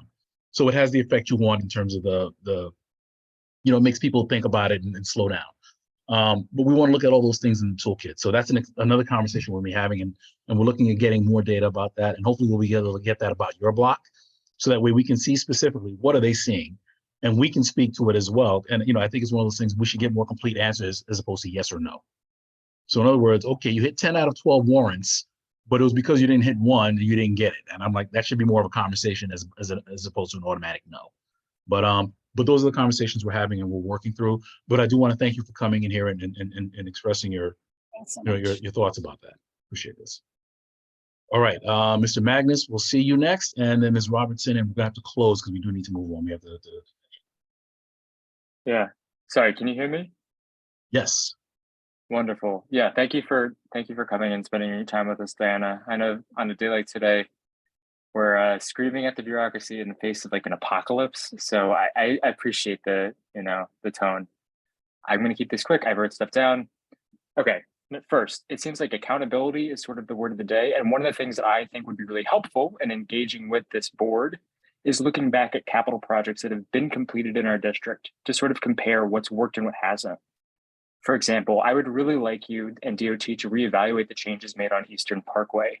Like, can you tell me why pretty uniform changes across that stretch of road, why intersections at Troy and Schenectady and Eastern Parkway are 3 or 4 times as deadly as intersections on the other side on like Classen or Washington, even though they got the same street treatment?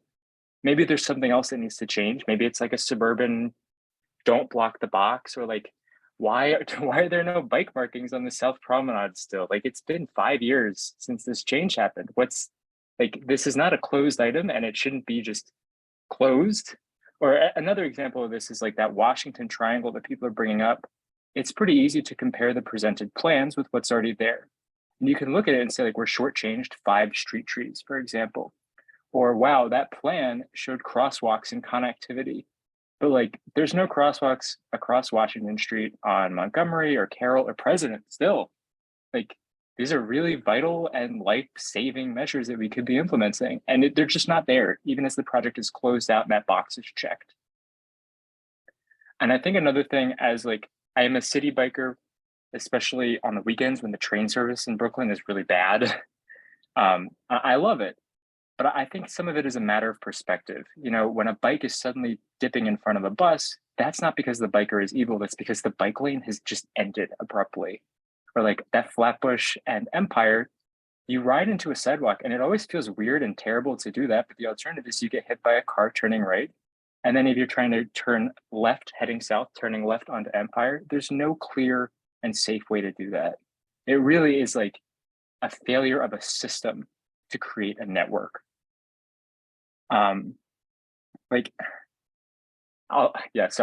Personal plug, I totally agree with auto enforcement for like red lights and speed cameras and even right turn on red. I see that so often on Rogers where I live. And like, when I was hit by a car a couple of years ago, like the guy was turning red on red and was not patient enough to wait for the light to turn green again.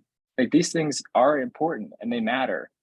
And then the last thing I want to say, and this is a broader issue, but it seems like a lot of the questions that we've brought up today have been like, oh, this is in the purview of MTA or this is DEC.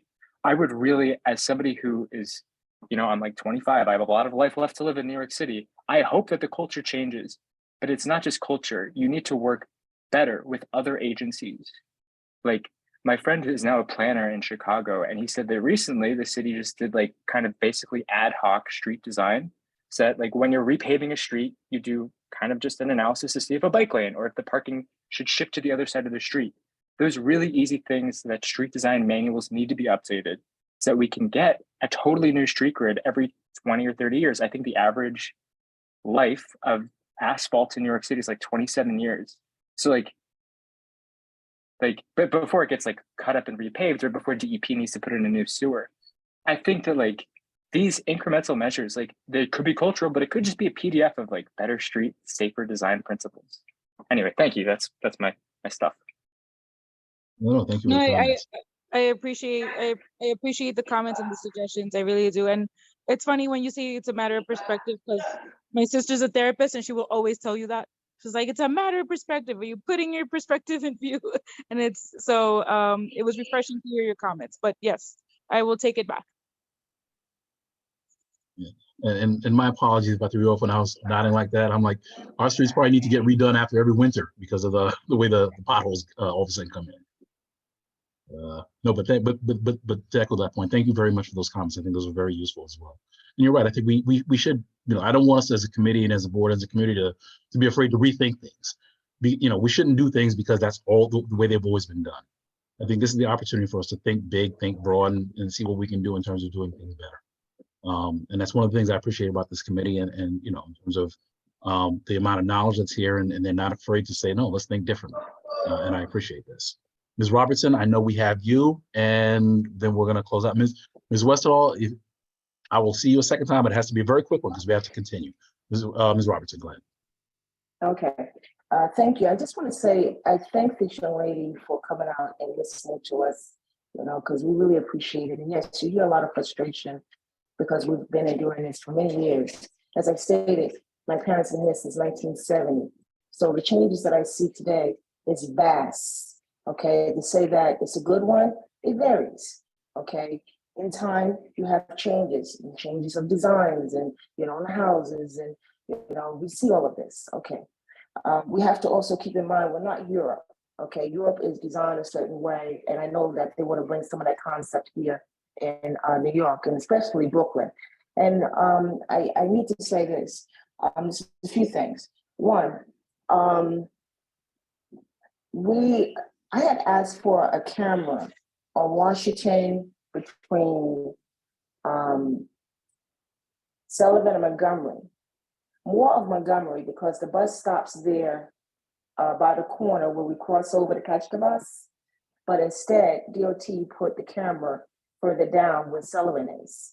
So by the time it reaches to the corner where the bus stops, they're speeding. And it's almost virtually impossible to get across the street. Not just that, but we've had several accidents. Cars have gone into buildings, have gone into the stores. I have pictures that I've submitted to the community board. But yet, and I've been on the community board for what, 7 years? But longer than that, but actually participating. And I've requested this, and this is how long it's taken, and we still don't have what would you call a curb bump, Fred? May I say it? That's what it is, a curb bump that you put on. Yes, like an extension that you would put into Montgomery, whereas when they turn, they have to automatically slow down because they see that bump. Okay. Oh, the neck downs? The neck downs, yes, okay. Yes, the neck down. That would be helpful for Montgomery, so they know automatically they have to slow down. Okay. For the speeding from Sullivan all the way to, let's say, Crown or Carroll there before we get to the schools, it's ridiculous. I mean, we need a camera there, not a sign that says 25, the speed limit is 25 miles per hour. We need a camera, actually move that camera that's there on Sullivan further into, it's because it's a long strip. Okay, so when they see that it's safe to pass that camera, they just zoom down, and it's you have the accidents. Fred, if you could show me those pictures, you would see the devastation. Okay, all right. So I want to go back to sharing. I hear a lot of things from my colleagues here on this line. We have to remember that we have to share this street. We have to share this road. Okay, we have to share the parking. Okay. the narrowing of these sidewalks, it promotes, you know, speeding. It promotes people being angry and annoyed, and it promotes more accidents because people can't get through for some reason. It's just, you know, I see it, I feel it. I find myself sometimes running across the street because these people want to get by, and I'm a driver. Oh my God. Okay. I'm just saying that the things that are being put in place, it promotes, it incites, it aggravates people even more. And to remove parking spaces is not a good thing, especially when we get in new buildings and that do not provide parking spaces for the tenants that are occupying these buildings. And by the way, those corners that's being made, I find that cars are parked on top of those corners. Okay, so I mean, the DOT really needs to spend that money. They need to look at, you know, useful things that we actually need. Like I stated, a camera, a little neck down. What was that you put in the street? I hope I'm saying that correctly. You know, make bike lanes more safe, but also in doing so, teach these cyclists where to go and how to go. I mean, these accidents can be avoided if they knew how to ride their bike and not, you know, disrespect the law. Okay, because I feel sometimes these cyclists, you know, okay, I include myself, you know, I've done it, okay, I'm guilty. You know, we may not know that we can't go that way. Okay, there's no signs to say you got to stay on this lane, or you know, you can't go that way.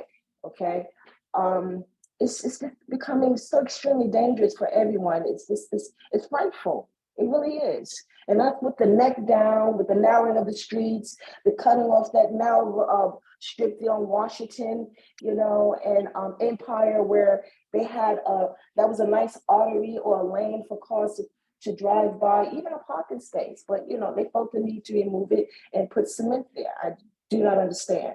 I mean, if you listen to the people that have been living here for decades, okay, you would get a sense, you would get an idea, you would hear the need, you would hear the wants, you would hear it instead of us being ignored. Okay, it doesn't help us any. It really doesn't. Thank you. Okay, thank you, Ms. Robinson. All right, Ms. Westerdahl, we'll see. You'll be the last comment, and then we need to move on. And I would ask, please, if we can keep your comments brief, because we do have to move on. We're running a little. Okay, I'll keep it brief. I'll keep it brief. There's just the one thing that I find with the bicycling in particular is in addition to more protected lanes, I would bike a lot more and use the car less. If I knew when I got somewhere that I was able to find like safe parking for my bike. There's a real lack of parking for bicycles. Like it's all over the city. And I want to go to the doctor's office. I want to go here. I want to go there. And there's nowhere to park my bike. And it would be really lovely if in all the designs, there were more bike parking. I know that you can request a bike rack and sometimes it'll be put in, but oftentimes they're full or they have abandoned bikes on them. You know, there's just not that many. I would really love to see more bicycle racks within the new buildings and all the designs coming along. Like Major Owens, there's not really any bike racks there, and that's a huge number of people are going there now. No bike rack, maybe one little one, but you understand what I'm getting at, I'm sure. So please add that into all your designs. Like I'm talking about bike parking like they have in Boston and in the Netherlands, where you can, you know, there's somebody that you roll it in, you put it up, sometimes it goes up high, you get your bike back, it's safe, it's nice, you ride along. We need a lot of that in the city. So thank you for listening and considering safe bike parking. No, thank you for that. I think it's an important point as well. I think last year, it was either last year or 2 years ago, I think there was a discussion about Unipod or something like that. Did they come before the committee? I think they might have come before the committee. You know, and I don't think Unipod did. They didn't come? Okay. They visited us about a couple of years ago. They did a presentation. Yeah. Then I believe that Carmen motioned to have them present before the board but I'm not sure if that ever happened. I think something happened where the board meeting was rescheduled or something, Yeah. scheduling that they weren't able to. They So they may have been bumped. Yeah, they might have gotten bumped just because I think it might have been right around the same time of the year, so it may have been something we weren't able to do. But I'm glad that we're bringing this up. So maybe it's something we can bring them in and see if they're an option in terms of the bicycle parking. Ms. Westerdahl, to one of the points you brought up about Major Owens, that is actually an open request we have with DOT. And Diana, correct me, I think right now it's a matter of we're just waiting for the furniture. Is that correct? Correct. Okay, we're just waiting for the furniture, but that is a request that is actually open and out with DOT to take care of that. If there are other locations that people identify where we might be able to get those, please let DOT and the district office know, because we can put those requests forward and try and get those. Again, some of that is going to be subject to supply in terms of they have to get those from vendors. So the turnaround time might vary with that. But I think it's a very important point to talk about in terms of if we're talking about bicycles and expanding networks and doing all these things, we should talk about those things in terms of, okay, when you're taking a bike from A to B, where are you putting these things? You know, can you park? Is there some place to secure it and yeah, so I think that's all organic to the whole conversation. Thank you very much for those comments. Okay, right then, I think we are concluded with that piece. The bike lane survey was included as part of that, so I guess really what I want to take the committee to what I want to say is at this point, thank you so much for all the work that you've done through the year. These are not conversations that are done by any stretch of the imagination. I think that the one thing that I have definitely realized is with this go around is that these are conversations that take a long amount of time just because of the agency we're dealing with and the issues that we're dealing with. But I thank you for coming back. For the many of you are multi-year members of the committee, and I think we work much better because you bring a memory and a knowledge of this district that is invaluable. And you're able to keep us honest, and you're able to keep DOT honest in terms of saying, no, these are things that have been brought up and have not been addressed. But we're continuing to find a way to make sure that we're addressing the needs of this district. So I thank everyone for that. There are going to be a lot more conversations that happen over the summer. So some of these things are in flight currently. We're considering them in flight. And the conversation I had with the borough commissioner, we're working over the next couple of months as well to make sure that there's movement on these things. And we hope to come back in for the new year with improved data and hopefully updates with some of the items that we have here so that we can hopefully whittle down the list of the things we're looking at. The one item we didn't talk about or go too deep into was the Brooklyn Bus Network redesign. So that is something that's not a DOT, that's more of an MTA issue, but we are reaching out to their leadership to make sure that we can address that and continue the plans in terms of being able to, one, network in the community to make sure that we're getting all the issues, but I think we have a pretty good idea of a lot of them, but also to make sure that they don't move anything and they don't do anything or put any new routes into effect until we've had that opportunity to really weigh in and say, no, these are problems. But I think those issues we've addressed in terms of the 49 is definitely one of the knowns, the big ones that we have. The 43 conversations that we've had with respect to that and one of the bus lines. But again, to the point that we're going to make sure that CB9, this district's voice is heard with respect to these, because some of these are really going to have an effect downstream that we really need them to consider. I don't believe we didn't have anything tabled from any of the previous meetings, so I don't think we have any old business. Are there any last comments? Anything the board committee members would like to say?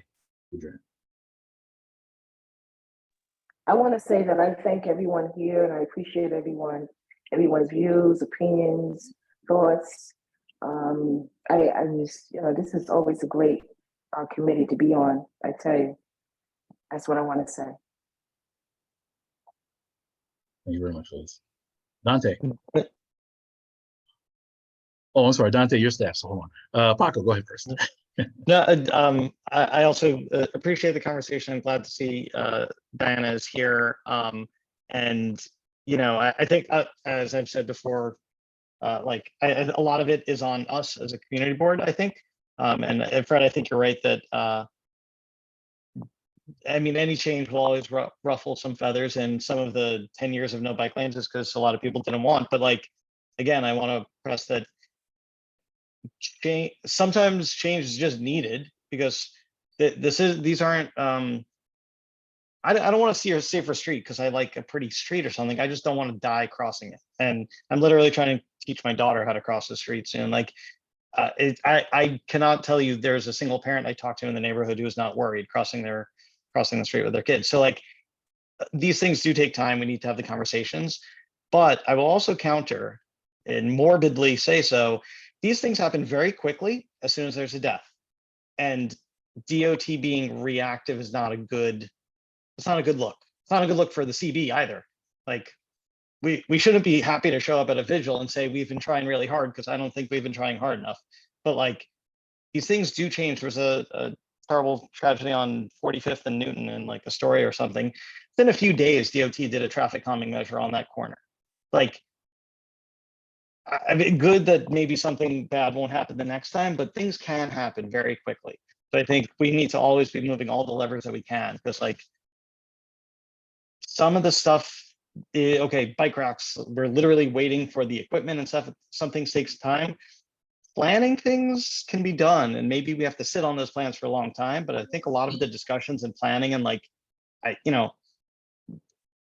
we can't have the same agenda every single month, and we need to be moving it forward. I don't think we could take the summer off and say like, let's see who died over the summer, and then we show up and say the same kind of speech in September. So like, things do take time, but things also can move quickly, I think, if we do it right. So I want to push myself, all of you, and everyone else who's not on the meeting now, that like, we should be gathering for fun things, to celebrate the new park opening at that plaza that's just concrete right now, rather than like all mourning the loss of someone that one of our neighbors got hurt. So. Well, we already had a death in Washington and Montgomery, and nothing still came out of that. So I'm still here. Yeah. Still no crosswalk. Yes. Yeah. Still here talking about it. Okay. Nothing's been done. Yeah. So Diana, you have that on your notes for crosswalk on Montgomery and Washington, right? Yes. Yeah, let's loop back in on that one as well. Let's have that on our conversation. Are there any other members wish to have any other comments or anything?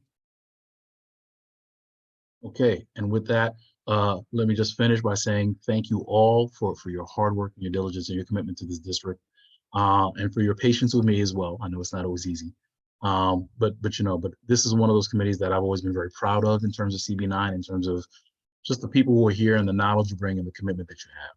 So I thank everyone. I'm definitely looking forward to everyone applying and coming back next year, hopefully, to serve and to keep going on with the work. And I just wish everyone a safe and happy summer, and the best to all of you and your loved ones. And with that, I'll entertain a motion to adjourn. I'm sorry, before we entertain a motion to adjourn, did we miss the part where we were talking about new business, or did I miss that in the conversation? I did. No, you know what? I probably skipped right over that. Did you have new business for the committee?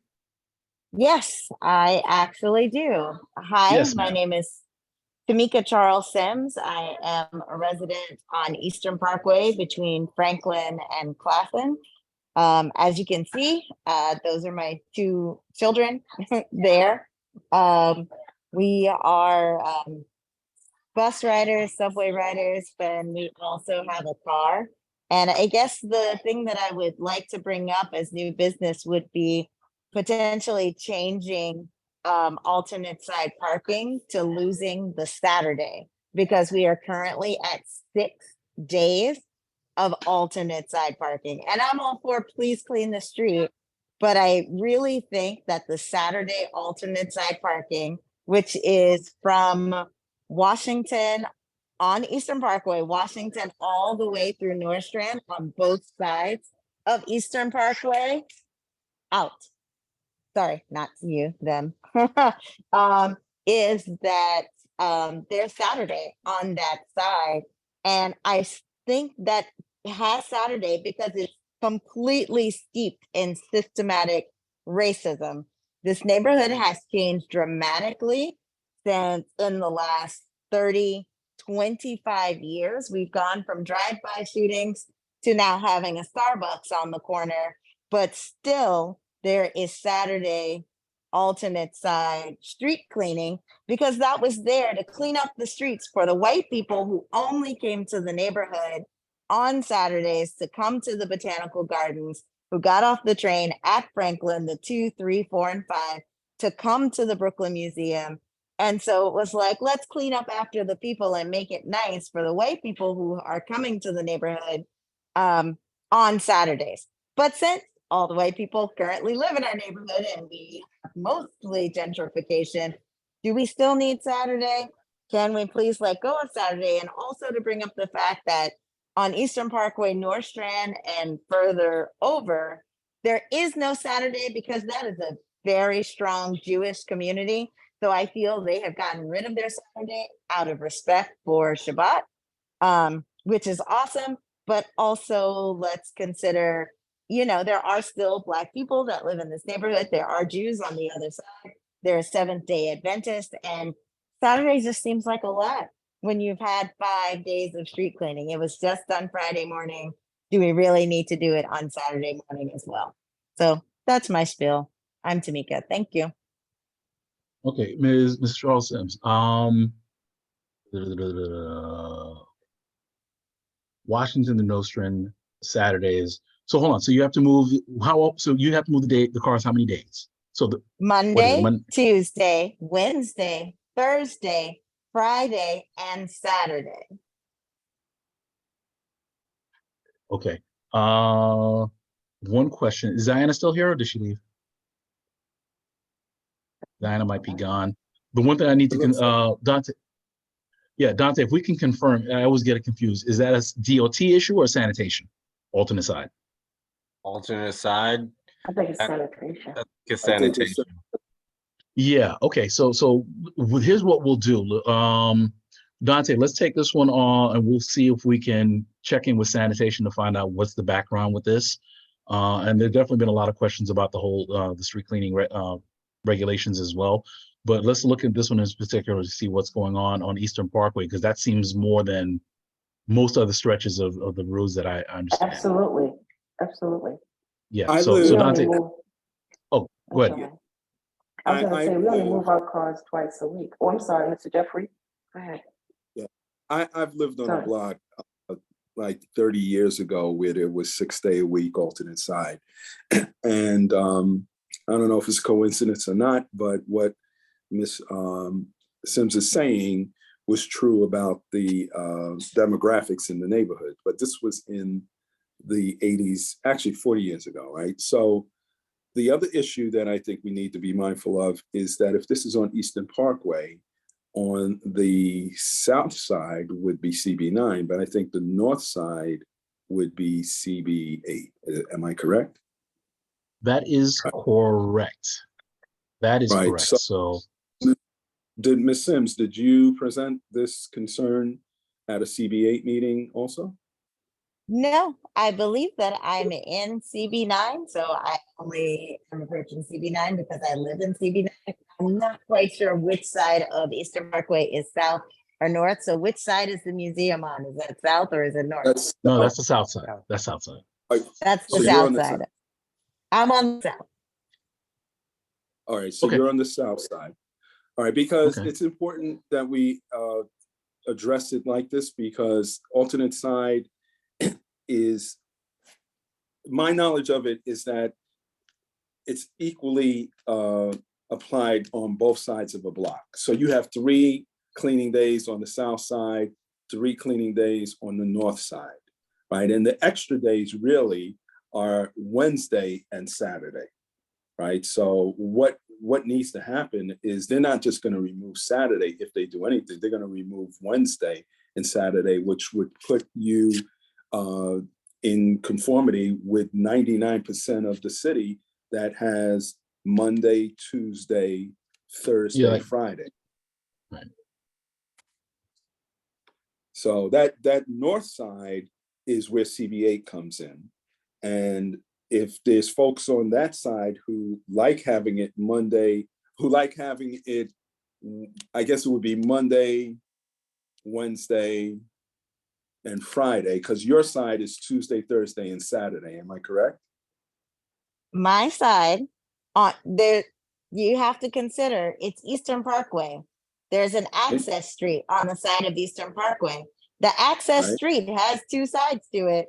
So it ends up being a Monday Wednesday, Thursday, and the other side, on the same side of the street, on the south side, is Tuesday, Friday, Saturday. There are Oh. 6 days of alternate side parking on the south side. There are 6 days of alternate side parking on the north side. Oh, wow. Okay. That's helpful. Yes, exactly, exactly. I didn't There's too realize many that. white So people in the then- neighborhood for us to have that much street cleaning. It's ridiculous. I gotta get something out of identification. This could be it. Okay. Well, only because of purview, this is something, this is really probably not transportation. It will probably be more of a sanitation conversation. But Ms. Charles Sims, does Dante, does the board office have your contact information?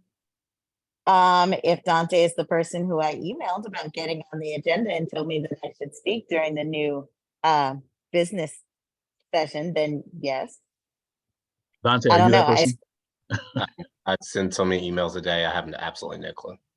Okay, so if I could ask if you could do this, if you could send your contact information to the board office, so this way we can get in contact with you if there's any additional questions. This is something that's going to have to be brought over to sanitation. I know that there's a number of items they look at in terms of looking at alternate side of the streets, how many. I definitely get your frustration, and that does seem excessive to have to go 6 days a week for that. That's crazy. We can see where the conversation needs to go, and if there's anything else we need from you and potentially from the neighbors on the block. So there might need to be a little bit larger action that's taken as well.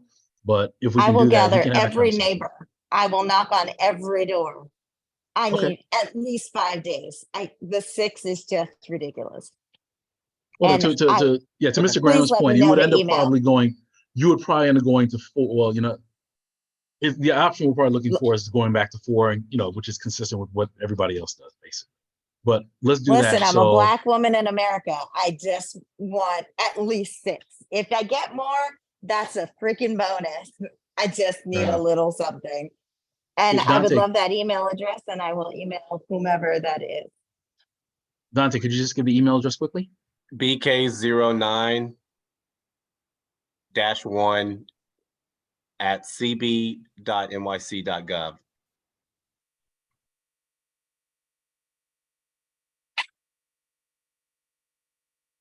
Got it? I think So I got it's it. BK09-1 at cb.nyc.gov. And you So can that also way go we to can our follow. website. Yeah, that's Thank on our you. website. So that at least this way we can follow up with you if we have any other questions, or if if we need a point of contact on the board. Thank you very much. No, but thank you for coming in for expressing that. Appreciate that. All right. Paco, I did see your hand up. Yes, what's up? Yeah, I just want to say I've seen success before in changing street cleaning rules, but I think everything you suggested is right, getting neighbors to sign petition. But unless they've changed it, this was many years ago, but sanitation had their own criteria. I don't know, they have to go out and survey the street, and it needs to hit like a certain benchmark of like 90% cleanliness over a certain amount of time. So it's not an overnight process. I think there's a monitoring that they have to do, but I have seen it even go from 4 days a week down to just 2 days a week. So like it certainly can be changed, but I think it does take time, and it certainly is through sanitation. I know to eliminate it, I know it's been, let me fall back. You're right, but you're exactly right. There's some criteria they use to judge that. I think we might have a better shot going down to the 4, because that's more consistent. Almost everybody else does 4. I don't know why Eastern Parkway is so different. You need 2 extra days of cleaning. But that's the question they have to answer. So we'll get to that. But thank you for bringing that up. Appreciate that. Okay. All right then. Is there any other new business? And I apologize for skipping that section earlier. Did you really want to answer to why that's so different on Eastern Parkway? Did you really want to answer to that question, or was that rhetorical? That was rhetorical. Okay, just checking. Thank you. Okay. Okay, I have a motion to adjourn. Do I have a second? Second. Motion, okay. Okay, it's moved and seconded. Any objection? Hearing none, we stand adjourned. Time is now 9:04 p.m. Everyone, thank you once again. Have a wonderful summer.